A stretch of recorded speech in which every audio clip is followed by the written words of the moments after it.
Welcome to Danny Houlihan's Irish Experience podcast. Join Danny on a journey through the historical island of Ireland, its people and the wild Atlantic Way, which is Ireland's last frontier. Experience the music and the culture that makes up the longest coastal driving route in the world. Now, please welcome your host, Danny Houlihan.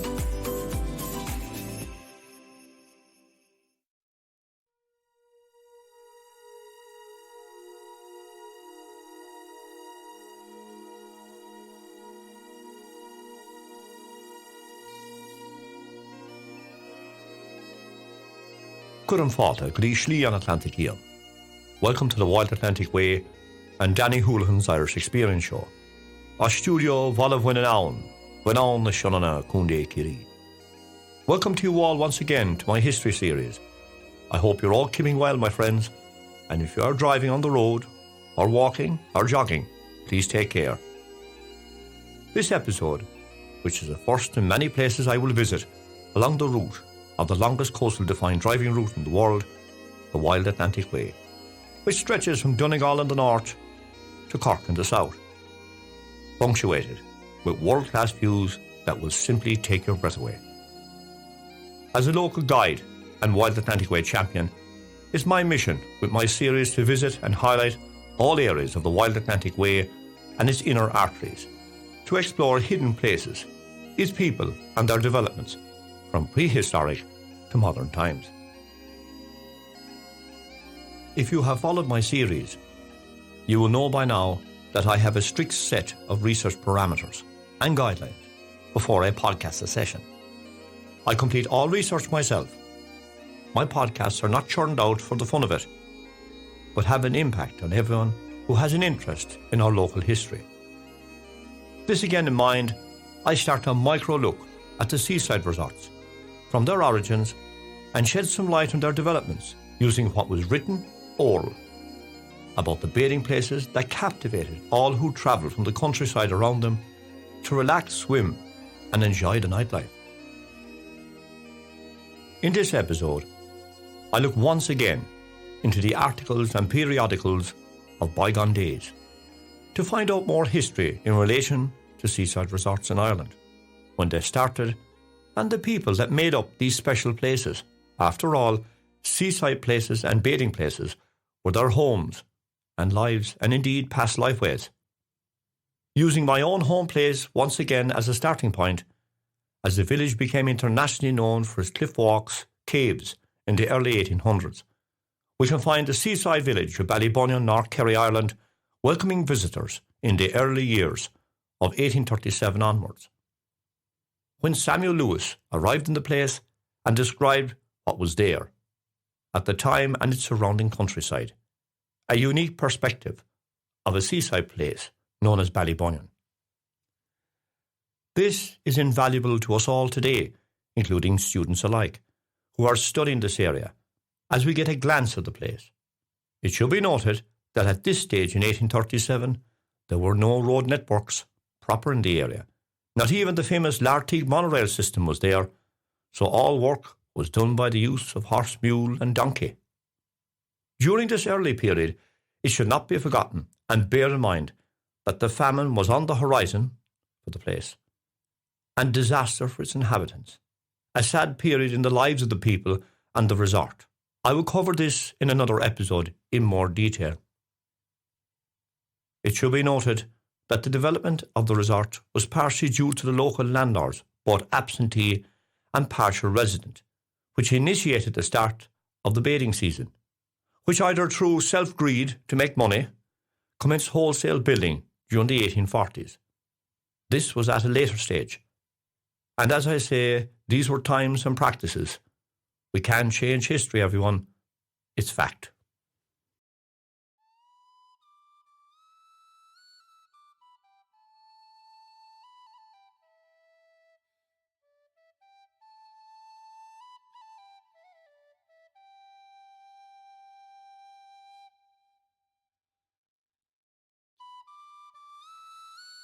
One document that gives us an insight into the area was when Samuel Lewis visited Ballybunion in 1837. Unique in its description, I may say. Samuel Lewis visited Ballybunion in the year of 1837 during the process of writing one of his famous works, the Topographical Dictionary of Ireland by Samuel Lewis, which I may say is used as a reference by historians and a very important historical document. Samuel Lewis was a noted publisher who was born in Islington, London, in the year of 1782, died in the year of 1865, and was the editor and publisher of the Topographical Dictionaries and Maps of the United Kingdom of Great Britain and Ireland. This article is invaluable, as I said, for historical purposes, for our Irish diaspora and local historians, as it highlights what was in the area of the developing seaside resort of Ballybunion pre the Great Irish Holocaust, commonly known as the Great Irish Famine, in 1845, 46 and Black 47. Again, this can be applied to other places in Ireland I will visit later in my series. The resort was just developing at that time, quote, has recently become a place of resort for sea bathing, unquote. This is in the year of 1837, so that's how early the place was noted for the beach and its scenic surroundings. The village of Ballybunion, he then takes a look at the spelling of the place, which will be of interest to everyone, as there has been a debate over the years of the use of N or two N's in the spelling of the town. The name of the old village was spelt Ballybunnian, and Ballybunyan was classified as a village at that time and was incorporated into the old civil parish of Kilkenny in the old barony of Irochdy-Connor, west-northwest of Listowel, County Kerry, according to Lewis. Quote, according to his report, the village is situated on a small bay to which gives name in the mouth of the Shannon, unquote. The population of the area in 1837 in the townland of Kilkenny, or Kilahiny, the spelling of the old townland was Killeheny or Killahinny, according to Lewis. The population figures, which he does not cite his source from, at that period, remember this is only one townland, had 2,316 souls. This included the village of Ballybunion, which was at that time at the beginning of its bathing history. These figures, however, were much higher, possibly double, as I have mentioned before, due to the fact of the size of the area and its hinterland that fed into it. That is for another day's debate and beyond the scope of this podcast. The description of Cliff Road and the caves and the beaches were very complimentary at that time by Lewis. Quote, the bay is about 500 paces in breadth, and from it to Kilconnelly Point stretches a fine range of cliffs, presenting a line of coast of the most picturesque character, unquote. Tourism in 1837. A brief mention of the town's tourism activities of the town during this early date of 1837 was that a house known as Ballybunion House, which was at that time under the proprietary of the Gunn family, which according to the writer was fitted up as a hotel at that time. Also, there were several houses in the village used to house visitors during the bathing season. Thus identifies how early Ballybunion was used as a resort for bathing and welcoming visitors. Description of the area in 1837. This will be of interest to all who are following my series from the start, as this visit highlights what was in the area at this date in 1837 and shines a historical perspective on the area and the people of the time who were there. The subterranean passages or underground chambers under the famous Castle Green were mentioned. Quote, on the summit, on one of the loftiest, are vestiges of the old castle of Ballybunion with its subterranean passages, unquote. Amazing the souterrains were highlighted back then, but local tourism even to this day have totally forgotten that they are there. What a pity, as this will bring visitors from all around the world to see this unique archaeological site.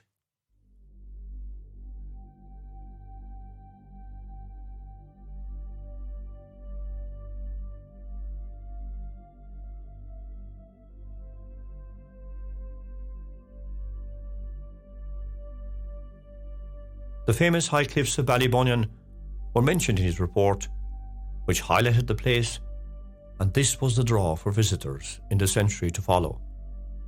People would flock from around the countryside in horse and cart to see the cliffs and caves. They were a wonder to all. Quote, "The cliffs in many places are pierced with extensive caverns and rocky inlets of singular form and variety." Unquote. The Virgin's Rock today, which can be viewed from our famous cliff-path walk in Ballybunion, was given a unique mention and highlighted its beauty in those pioneering days of adventure. He goes on to describe the cliffs and caves. Quote, "Beyond these are others of greater depth and height, in one of which pyrites of copper abound. One of the insulated rocks is perforated with an arch, through which is a passage for boats." Unquote. This area is Doon Bay today, where the writer is referring to. Religion in the area of 1837. Lewis mentions that there is a chapel in the area, where he does not mention, but Doon Chapel was there and opened in 1830. So is that the church he refers to? But it should be noted, another church was standing in Ahafona and used as a school for children. Tithes of the area were £124, 12 shillings and 3 pence, and according to Lewis is quoted, payable to the impropriator and the vicar, meaning the owner of the area received a cut as well as the Protestant vicar. The only mention of Catholic religion in the area is in the divisions of the area, which formed part of the Union of the Zelten at that time. The vicarage of the area was described as, quote, "in the diocese of Ardfert and Ahado, and incorporating Ahvalion is appropriate in Anthony Stoughton." Schools in the area in 1837. Lewis's article mentions a school in the area at that time, which was a private one, Erasmus Smith School. It was related to me many years ago that where the Coast Cafe is in the town today, about 50 children were attending school there, in a private school, possibly Protestant. We shouldn't rule out that Catholic children were there as well. We have no evidence to date. It should be noted, another school was in operation at Ahafona, Catholic children attending in large numbers, and later, where the boys' school or men's shed is now. Telecommunications in the area at that time were unknown to ordinary people, but there was, long before Marconi Wireless Station was in the town, and its previous owner, Universal Radio Syndicate Limited. Telegraph was the only means of receiving and transmitting messages in the area. He notes a telegraph on the hill to the east, that is Cunuckanore Hill, where this was located. So in earlier times of the resort's history, messages could be received and transmitted from the area, another hidden part of the history of the area and the bathing town known as Ballybunion. Lewis mentions some archaeological finds that were in the area. In the grounds of the land of C. Julian, that would be Ballyea today, south of the town, which was owned by absentee landlord Benjamin Harrington of London, there was unearthed some skeletons in stone graves in 1829. These possibly were of a kiss grave type, which were found in the area in modern times on Central Road, Ballybunion.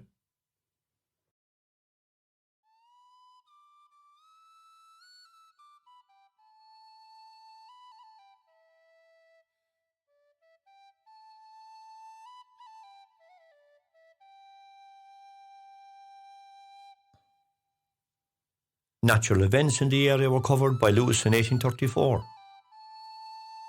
In the year of 1834, according to Lewis, some of the minerals ignited, causing locals to call it a volcano. Quote, "Part of the cliffs ignited spontaneously in the year of 1753 and burned for a considerable time." Unquote. Obviously, the cliffs of Ballybunion had ignited many years previously and ignited again many years later. Part of our history, part of our past. The Eagle's Nest, Bramore Cliffs. Even the famed Bramore Cliffs and Doon Castle gets a mention in the year of 1837, where there was an eagle's nest there at the summit. He also mentions the Devil's Castle and a waterfall in the area at that time. landlords or occupiers that were in the Ballybunion area at that time were mentioned. Spraymount or Spraymount House, which was located on Cliff Road, Ballybunion. Today, only a small fragment of this old, fine, huge structure remains. It was the seat of Captain W. Raymond in the area of Ballybunion, and there were several more mentioned, such as Captain Houlihan and C. Julian Esquire. The land and its assets were described by Lewis in a short description. This is where we find the bog and the hillside. Quote, agriculture is improving, unquote. Now it mentions the removal of sand, seaweed, quote, seaweed and sea sand are used for manures, and good limestone is abundant in the area.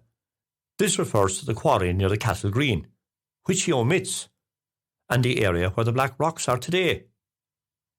Why did he omit this? As the quarry stood out on the Ballybunion landscape. This is the question. One of the biggest assets of the area, which was exploited right up to the time of landlord George Houlihan when he bought the area, was the massive fishery on the Cashin River at Ballyer. This fishery existed in the area back to the time of the O'Connors or Carrigafoyle. This vital asset was seized during the confiscations. Lewis mentions the fishery at Ballyer. It's very interesting, as it was a rich fishery for salmon from ancient times. Quote, a very profitable salmon fishery, the property of Christopher Julian Esquire, is carried on. The fish of the finest quality and great quantities are cured and sent to London in kits weighing about 40 pounds each, unquote. Now it should be noted that the property was owned at that time by the then Henry Benjamin Harink, absentee landlord from London. Julian was the manager of the entire estate and was regarded highly by the local people at that time, and from what we have been told and related, gave employment in the area. This should be noted. Boats using the Cashin River for trading. Now everyone, this aspect of his description of the area is unique. The daily plying of boats from the Cashin mouth upriver, and then other tenders reloading and going still further upriver again. We never heard of this. This is quite unique. Another aspect to our local history archive.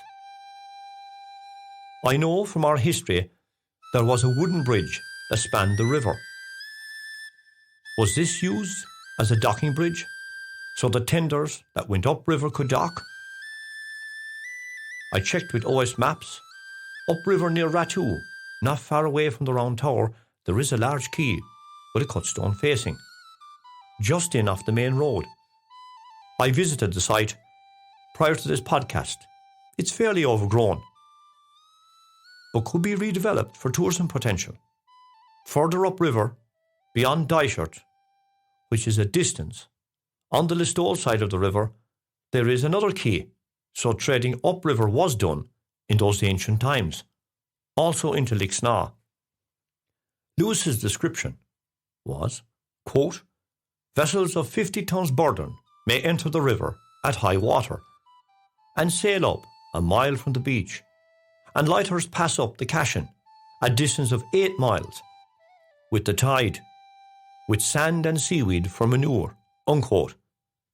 This identifies trade upriver into the heartland of North Kerry. This corresponds with canals being maintained by the landlords way back in antiquity. Lewis gives a description of the land of the area at that time. The upland pasture land from the town, which was being developed, quote, about 1/3 of which is arable land of good quality. The remainder, quote, coarse mountain pasture with great quantities of bog, unquote. The bog in question near the town could be found south of the town, near the stream known as the Kitties River, which runs today through the golf course. Peat deposits have been found from time to time at a depth of 6 feet, which I have seen myself, and indeed bog. Now everyone, that's all for this episode, and this unique look back at the past with Samuel Lewis's visit to Ballybunion in the year of 1837, which gave us an insight and experience of the place and the scenery that makes up Danny Houlihan's Irish Experience Show.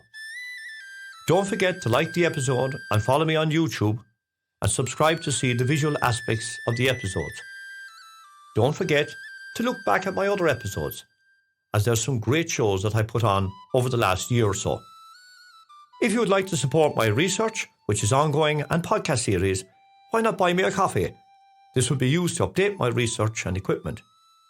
I will give everyone who contributes a shout out in my series. Just click on the link below to support me in any way, big or small. Thank you. That's buymeacoffee.com/YXQ Danny. For now, from the banks of the Shannon, I say bye. Slán. Thanks for listening to our show. Through its people, its heritage, and its rugged coastline, this is truly Danny Houlihan's Irish experience. Bye for now.